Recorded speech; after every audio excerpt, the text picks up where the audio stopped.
నమస్కారం. కేనే న్యూస్ కి స్వాగతం.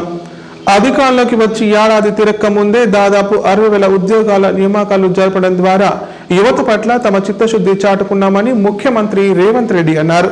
ప్రజా ప్రభుత్వం ఏర్పడిన తొలి 90 రోజుల్లో 30,000 ఉద్యోగాల నియామక పత్రాలు అందజేశామన్నారు. ఆ తర్వాత డిఎస్సి గ్రూప్స్ 1, 2, 3 లాంటి వివిధ శాఖల్లో ఖాళీలైన మరో 30,000 ఉద్యోగాల భర్తీకి నోటిఫికేషన్లు జారీ చేసి పరీక్షలు నిర్వహిస్తున్నామని సీఎం గుర్తు చేశారు.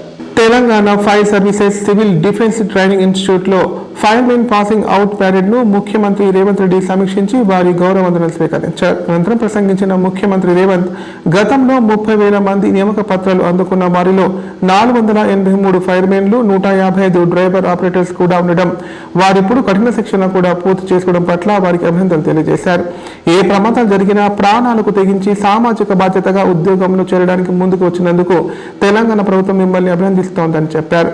ప్రజల ఆకాంక్షలను నెరవేర్చడానికి వారిచ్చే సూచనలు అమలు చేయడానికి ప్రజల ఆలోచనలకు అనుగుణంగా ప్రభుత్వం నడిపించాలన్నదే తమ ఆలోచనగా పేర్కొన్నారు. సహేతుకమైన సమస్యలను పరిష్కారానికి ప్రభుత్వం ఎప్పుడు సిద్ధంగా ఉంటుందని, ఎవరు నిరసనలు ఆందోళన చేయాల్సిన అవసరం లేదన్నారు. చట్టబద్ధమైన జాబ్ క్యాలెండర్ ద్వారా ఏటా నిర్దిష్టమైన గడువులోపు ఉద్యోగాలను భర్తీ చేస్తూ నిరుద్యోగ యువకుల్లో విశ్వాసం కల్పించడం ప్రభుత్వ ప్రాధాన్యతగా ముఖ్యమంత్రి వివరించారు. ఈ కార్యక్రమంలో పరిశ్రమల శాఖ మంత్రి దుద్దిల శ్రీధర్ బాబు, ముఖ్యమంత్రి సలహాదారు నరేందర్ రెడ్డి, ఎమ్మెల్సీ పట్నం మహేందర్ రెడ్డి, హోంశాఖకు చెందిన ఉన్నతాధికారులు పాల్గొన్నారు.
కాళేశ్వరం ప్రాజెక్టు తెలంగాణకు కలపతరువని, కానీ ప్రస్తుతం పంటల సాగు కోసం నీరు ఇచ్చే పరిస్థితి లేదని BRS party working president KTR అన్నారు. ఆగస్టు 2లోగా కాళేశ్వరం ప్రాజెక్టులోని అన్ని జలాశయాల్లో నీటిని నింపాలని ప్రభుత్వాన్ని డిమాండ్ చేశారు. లేదంటే 50,000 మంది రైతులతో తామే ప్రాజెక్టులను ముట్టడించి పంప్ హౌస్లు ఆన్ చేస్తామని హెచ్చరించారు. బీఆర్ఎస్ ప్రాజెక్టుల బాటా కార్యక్రమంలో భాగంగా బీఆర్ఎస్ ఎమ్మెల్యేలు, ఎమ్మెల్సీలు పలువురు నేతలతో కలిసి కన్నెపల్లి లక్ష్మీ పంప్ హౌస్ ను కేటీఆర్ పరిశీలించారు. అనంతరం మీడియాతో మాట్లాడిన కేటీఆర్ రాజకీయాల కోసం ప్రజలు, రైతులను ఇబ్బందులు పెట్టొద్దని సూచించారు. కేవలం రాజకీయ కక్షతో కేసీఆర్ ను బద్నాం చేయాలనే పంపులను ఆన్ చేయడం లేదని విమర్శించారు. రాష్ట్రంలో కరువు అనే మాట వినపడొద్దని కేసీఆర్ ఈ ప్రాజెక్టును నిర్మించినట్లు చెప్పారు. తమ ప్రభుత్వ పాలనలో ఏనాడు నీటి సమస్య తలెత్తలేదని చెప్పారు. కాంగ్రెస్ ప్రభుత్వం పంటల సాగు కోసం నీరిచ్చే పరిస్థితి లేదని విమర్శించారు. శ్రీరామ్ సాగర్ సామర్థ్యం 90 టీఎంసీలు అయితే ప్రస్తుతం 20 టీఎంసీలు మాత్రమే ఉన్నాయన్నారు. ఎల్ఎండిలో 5 టీఎంసీలు, మిడ్ మానేర్లోనూ 5 టీఎంసీలు మాత్రమే నీళ్లు ఉన్నాయని కేటీఆర్ వెల్లడించారు. కాళేశ్వరం ప్రాజెక్టుతో అనేక జిల్లాల్లో కరువు ప్రాంతాలకు సాగునీరు అందుతుందన్నారు. ఈ ప్రాజెక్టు ద్వారా హైదరాబాద్ కు కూడా మంచినీళ్లు అందవచ్చని తెలిపారు.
ఇవాళ నీళ్లను ఎత్తిపోయడం ఇక్కడ నుంచి లక్ష్మీ పంప్ హౌస్ ఎక్కడైతే మనం కూర్చొని ఉన్నామో కన్నెపల్లిలో ఇక్కడ నుంచి నీళ్లు ఎత్తిపోయవచ్చా లేదా అని చెప్పి మేము ఇంజనీర్లను ఇప్పటిదాకా అడిగినాం. నిన్న ఎల్ఎండిలో కూడా ఇంజనీర్లను అడిగినాం, పైనుంచి నీళ్లు వస్తున్నాయా, అవకాశం ఉందా అని అడిగినాం. మున్సిపల్ శాఖ అధికారులను అడిగినాం, ఎన్ని రోజులకు ఒకసారి మంచినీళ్ళు దాయిపిస్తున్నారు. కరీంనగర్ పట్టణంలో గానీ అక్కడ చుట్టుపక్కల ఉన్న పట్టణాల్లో గానీ మంచినీళ్ల పరిస్థితి ఏంటంటే 3 రోజులకు ఒకసారి అన్నారు. రైతులను అడిగినాం, మరి నీళ్ల సంగతి ఏంది, ఏమనుకుంటున్నారంటే ఏమో సార్ వర్షాలు చక్కగా లేవు, మరి కరువుకు నెలకొనే ప్రమాదం ఉందంటున్నారు. మరి వీళ్ళేమో పంపులు ఆన్ చేస్తలేరు, నీళ్లు కనబడతలేవు రిజర్వాయర్లలో. కేసీఆర్ గారు ఉన్న నాళ్లు ఎల్ఎండి కావచ్చు, ఎంఎండి కావచ్చు, ప్రతి రిజర్వాయర్ నిండు కుండలాగా కలకల్లాడుతుండేది. ఇలా ఇట్లా దౌర్భాగ్య పరిస్థితున్నదని చెప్పి రైతులు బాధపడతా ఉన్నారు. ఇక్కడ ముఖ్యమైన 2 పాయింట్. ఒకటి, మేము ఇంజనీర్లను ఈ రోజు ఇక్కడ ఎస్సీ గారు, ఈ గారికి కూడా మేము ధన్యవాదాలు తెలియజేస్తా ఉన్నాం. కాళేశ్వరం ప్రాజెక్ట్ లో పనిచేసిన ప్రతి ఇంజనీర్ మేము శిరస్సు వంచి వారికి ధన్యవాదాలు కూడా తెలియజేస్తా ఉన్నాం. ఎందుకంటే కేసీఆర్ గారి నాయకత్వంలో మీరు అఖండమైన కృషి చేసి ప్రపంచానికే ఒక అద్భుతమైన ప్రాజెక్ట్ ను మీరు అందజేసినారు. కానీ జరిగింది ఏంది, ఈ రోజు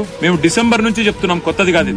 మీరు 100 కంపోనెంట్లుండే కాళేశ్వరం ప్రాజెక్టులో, 100 వివిధ భాగాలుండే కాళేశ్వరం ప్రాజెక్టులో మీరు ఒక చిన్న సంఘటనను పట్టుకొని మేడిగడ్డలో జరిగితే దాన్ని భూతద్దంలో చూపెట్టి మొత్తం ప్రాజెక్ట్ ను బదనాం చేసి రాజకీయంగా మీరు ప్రయోజనం పొందే ప్రయత్నం ఏదైతే చేస్తున్నారో, ఎన్నికలు అయిపోయినాయి, ఇక మీరు దాని గురించి ఆరాట పడకండి, మీరు అనవసరంగా రాజకీయ రచ్చ చేయకండి, దయచేసి రైతుల కోసం అందరం కలిసికట్టుగా ఆలోచన చేద్దామని చెప్పి డిసెంబర్ లో కూడా చెప్పినాం. యాసంగి పంట ఎండిపోయే ప్రమాదం ఉన్నది, మీరు వెంటనే పంప్ హౌస్ ఆన్ చేయండి, కన్నెపల్లి కాడ లక్ష్మీ పంప్ హౌస్ ను నడిపి నీళ్లిచ్చి ఎండుతున్న పంటలు కాపాడండి అని చెప్పి డిసెంబర్ జనవరిలో కూడా చెప్పినాం మేము. కానీ ఆ రోజు మా మాట వినలేదు, పెడచెవిన పెట్టినారు. ఆర్థిక శాఖ మంత్రి భట్టి విక్రమార్క ఇచ్చిన విందులో సీఎం రేవంత్ రెడ్డి పాల్గొన్నారు. 2024-25 ఆర్థిక సంవత్సరానికి శాసనసభలో బడ్జెట్ ప్రవేశపెట్టిన నేపథ్యంలో సాంప్రదాయకంగా మహాత్మా జ్యోతిరావు పూలే భవన్ లో డిప్యూటీ సీఎం ఈ బడ్జెట్ విందు ఏర్పాటు చేశారు. ఈ విందులో ప్రజాప్రతినిధులు, ఉన్నతాధికారులు హాజరయ్యారు. తెలంగాణ అసెంబ్లీలో గురువారం పూర్తి స్థాయి బడ్జెట్ ప్రవేశపెట్టిన సందర్భంగా డిప్యూటీ సీఎం ఆర్థిక శాఖ మంత్రి భట్టి విక్రమార్క ప్రజాభవన్లో గురువారం రాత్రి ప్రజాప్రతినిధులకు, ఆర్థిక శాఖ అధికారులకు విందు ఏర్పాటు చేశారు. ఈ విందుకు ముఖ్యమంత్రి రేవంత్ రెడ్డి కూడా హాజరయ్యారు. ప్రభుత్వ ప్రధాన కార్యదర్శి శాంతికుమారి, డీజీపీ జితేందర్, మంత్రులు, ప్రభుత్వ సలహాదారులు శిబిరలి, ఎమ్మెల్యేలు, ఎమ్మెల్సీలు, ఆర్థిక శాఖ ఉన్నతాధికారులు, సిబ్బంది తదితరులు హాజరయ్యారు. అయితే గురువారం మధ్యాహ్నం కాంగ్రెస్ ప్రభుత్వం శాసనసభలో 2,91,159 కోట్లతో పూర్తి స్థాయి బడ్జెట్ ప్రవేశపెట్టిన విషయం తెలిసింది.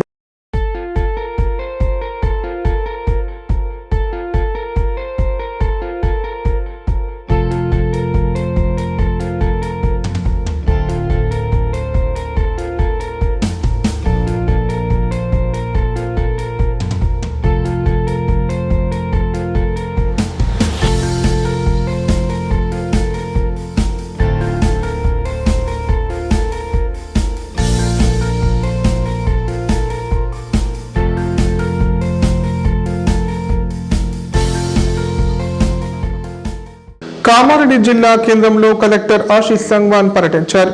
డ్రై డే ఫ్రైడే కార్యక్రమంలో భాగంగా పలు ప్రాంతాలు పరిశీలించారు. ప్రజలు రోడ్లపై చెత్త వేస్తే జరిమానాలు విధించాలని మున్సిపల్ అధికారులను ఆదేశించారు. కామారెడ్డి మున్సిపాలిటీ పరిధిలోని ఇందిరానగర్ కాలనీ డబుల్ బెడ్రూమ్ ఇళ్ల వద్ద డ్రై డే ఫ్రైడే కార్యక్రమంలో భాగంగా కలెక్టర్ ఆశీష్ సంగ్వాన్ సందర్శించారు. కాలనీలో మురికి కాల్వలు శుభ్రం చేయాలని మున్సిపల్ సిబ్బందిని ఆదేశించారు. రామారెడ్డి రోడ్డుకు ఇరువైపులా మురికి కుప్పలు తొలగించి మొక్కలు నాటి రంగవల్లులు వేయించాలని సూచించారు. ప్రజలు ఎవరైనా రోడ్లపై చెత్త వేస్తే జరిమానాలు విధించమని పురపాలక సిబ్బందిని ఆదేశించారు. అనంతరం డిఆర్సీసీ సెంటర్, పెద్ద చెరువు, ఫిల్టర్ బెడ్ సందర్శించి చుట్టూ పరిసరాలను పరిశుభ్రంగా ఉంచాలని చెప్పారు. ఈ కార్యక్రమంలో మున్సిపల్ చైర్మన్ గడ్డం ఇందుప్రియ, కమిషనర్ సుజాత, మున్సిపల్ మరియు రెవెన్యూ అధికారులు పాల్గొన్నారు.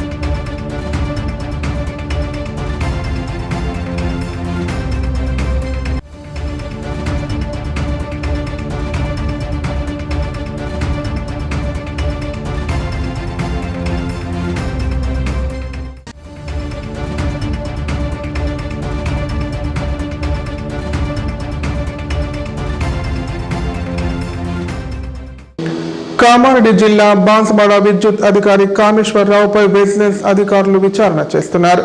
కాంట్రాక్ట్ విషయంలో పక్షపాత ధోరణి వహిస్తున్నాడని అధికారులకు ఓ కాంట్రాక్టర్ ఫిర్యాదు చేశాడు. దీంతో అతని ఫిర్యాదుపై విచారణ చేస్తున్నట్లు విజిలెన్స్ అధికారి రాజ్భరత్ రెడ్డి తెలిపారు. బాన్స్వాడ ట్రాన్స్కో డి కామేశ్వరరావుపై గురువారం విజిలెన్స్ అధికారులు విచారణ చేపట్టారు. ట్రాన్స్కో కాంట్రాక్టు పనుల అప్పగింతపై డిఈ పక్షపాతం వహిస్తున్నారని, డబ్బులు ఇచ్చిన వారికే కాంట్రాక్టు పనులు ఇస్తున్నారని ఆరోపిస్తూ ఓ లైసెన్స్ కాంట్రాక్టర్ డిఎండికి ఫిర్యాదు చేశారు. దీంతో ట్రాన్స్కో డిఎండి ఆదేశాల మేరకు ట్రాన్స్కో విజిలెన్స్ అధికారి రాజ్భరత్ రెడ్డి ఆధ్వర్యంలో బాన్స్వాడ డివిజన్ కార్యాలయంలో విచారణ చేపట్టారు. 3 రోజుల పాటు విచారణ కొనసాగుతుందని విజిలెన్స్ అధికారులు తెలిపారు. డిఈపై విచారణ చేసి నివేదికను ఉన్నతాధికారులకు పంపిస్తామని పేర్కొన్నారు.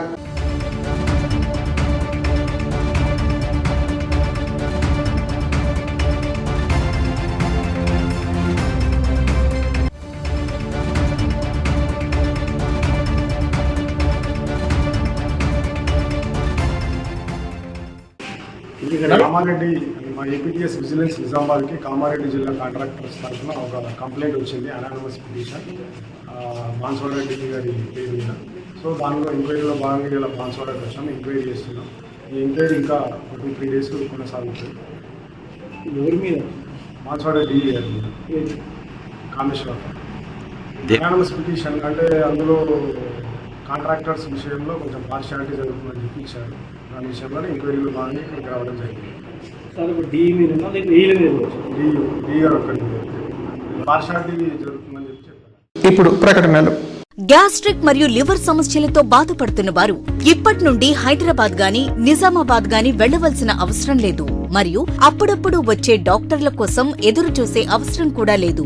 ఎందుకంటే ప్రతిరోజు 24/7 మన కామారెడ్డిలోనే అన్ని అత్యాధునిక సౌకర్యాలతో అడ్వాన్స్డ్ టెక్నాలజీతో మొట్టమొదటి ఏకైక వేద gastro liver care hospital Dharamshala వెనకాల జనని హాస్పిటల్ ప్రక్కన ప్రారంభించి వైద్య సేవలు అందిస్తున్నారు. ఈ హాస్పిటల్లో హైదరాబాద్ కార్పొరేట్ హాస్పిటల్లో చేసేటటువంటి గ్యాస్ట్రో మరియు లివర్ కు సంబంధించిన అన్ని రకాల చికిత్సలు చేయబడును. మరియు ప్రతిరోజు ఎండోస్కోపీ, కొలనోస్కోపీ ద్వారా పరీక్షించి సలహాలు మరియు చికిత్సలు చేయబడును.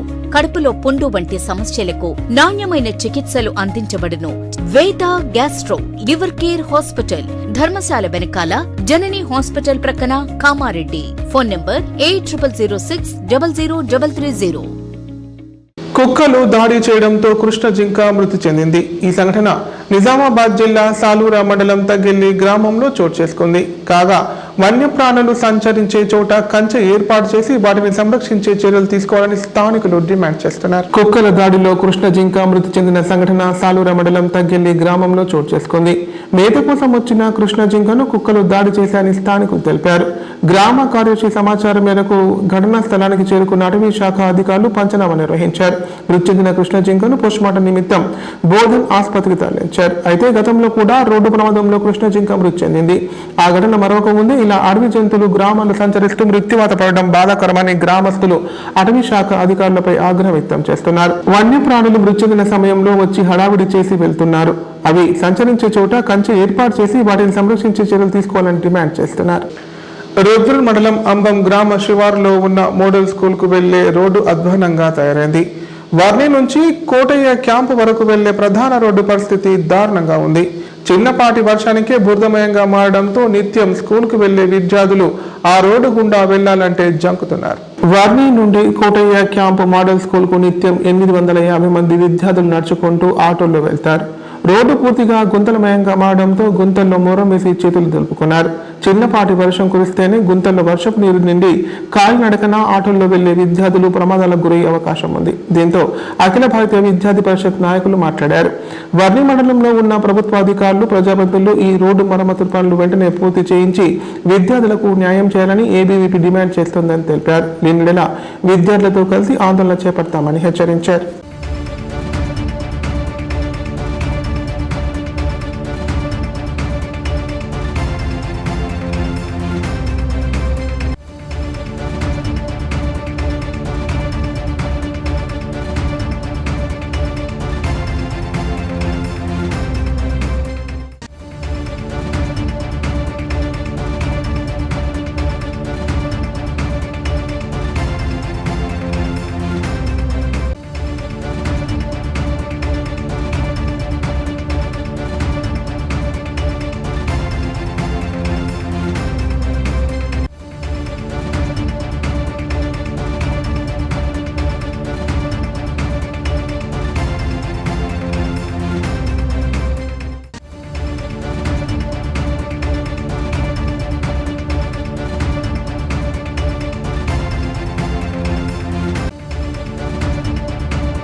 సంక్షిప్త వార్తలు. కామారెడ్డి జిల్లా కేంద్రంలో కోతుల బెడద తీవ్రమైంది. తరచూ ఇళ్లలోకి చొరబడి వృద్ధులు, పిల్లలపై దాడులు చేస్తున్నాయి. ప్రధానంగా వంటింట్లోకి దూరి బీభత్సం సృష్టిస్తున్నాయి. దీంతో ప్రజలు భయాందోళన చెందుతున్నారు. వానరాల నివారణ చర్యలపై అధికారులు కనీసం స్పందించడం లేదని స్థానికులు వాపోతున్నారు. కోతులను బెదిరించే ప్రయత్నం చేస్తే మీద పడి కరుస్తున్నాయి. కోతుల బెడదకు కొందరు ఇంటికి జాలి కట్టి రక్షణ చర్యలు తీసుకుంటున్నారు. తరచూ కోతులతో గాయపడి జిల్లా ప్రభుత్వ ఆసుపత్రిలో చికిత్స పొందుతున్నారు. మున్సిపల్ అధికారులు స్పందించి కోతుల బెడద నివారణకు చర్యలు చేపట్టాలని స్థానికులు కోరుతున్నారు.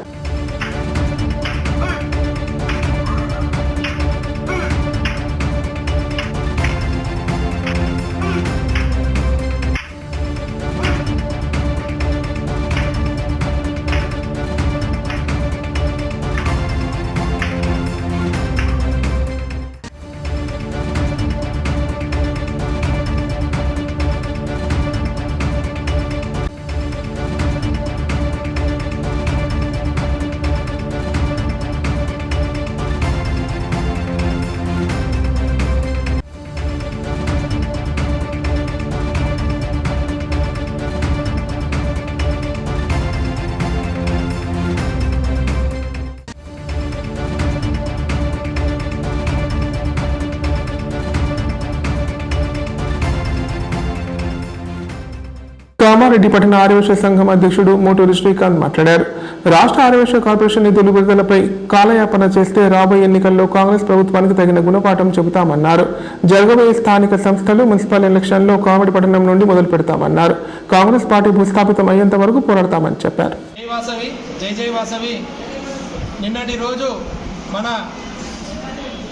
తెలంగాణ రాష్ట్ర ప్రభుత్వం బడ్జెట్ సమావేశాన్ని నిర్వహించడం జరిగింది. ఈ బడ్జెట్ సమావేశం ప్రజారంజక బడ్జెట్ అని అనుకున్నాం, కానీ వాళ్ళు వారి ప్రభుత్వాన్ని ముఖ్యంగా రేవంత్ రెడ్డి గారు కామారెడ్డిలో పోటీ చేసినప్పుడు వైశ్య కార్పొరేషన్ అట్లా అనేది మేము ఇవ్వడం జరుగుతుందని చెప్పేసి హామీ జరిగింది. కానీ నిన్నటి బడ్జెట్లో వైశ్య కార్పొరేషన్కు సంబంధించి ఎలాంటి నిధులు వారు కేటాయించడం జరగలేదు. మీరు ముఖ్యమంత్రి పదవి అనుభవిస్తూ మాకు ఎలక్షన్లు అయితే అయిపోయి తూతూ మంత్రంగా కార్పొరేషన్ను మీరు ప్రకటించి నిధులు ప్రకటించకపోతే మేము ఆర్యవైశ్య సంఘం తరఫున, కామారెడ్డి పట్టణ ఆర్యవైశ్య సంఘం తరఫున ఉద్యమాన్ని ఉవ్వెత్తున మీరు కేబినెట్ సమావేశాన్ని నిర్వహించి తొందరగా నిధులు విడుదల చేయాలని కామారెడ్డి పట్టణ ఆర్యవైశ్య సంఘం తరఫున డిమాండ్, నిధులు వచ్చేదాకా పోరాటం చేస్తాం. లేకపోతే మీ పార్టీని చిత్తుగా ఓడగొడతామని తెలియజేస్తూ ఈరోజు ఈ సమావేశానికి అవకాశం ఇచ్చిన మీరందరికీ ధన్యవాదాలు తెలియజేస్తున్నాను. జై వాసవి. జై వాసవి. వార్తలు ఇంతటితో సమాప్తం. తిరిగి ప్రసారమయ్యే వార్తల్లో మళ్ళీ కలుద్దాం. అంతం సెలవు. నమస్కారం. చూస్తూనే ఉండండి KNN, ప్రతిక్షణం ప్రజాపక్షం.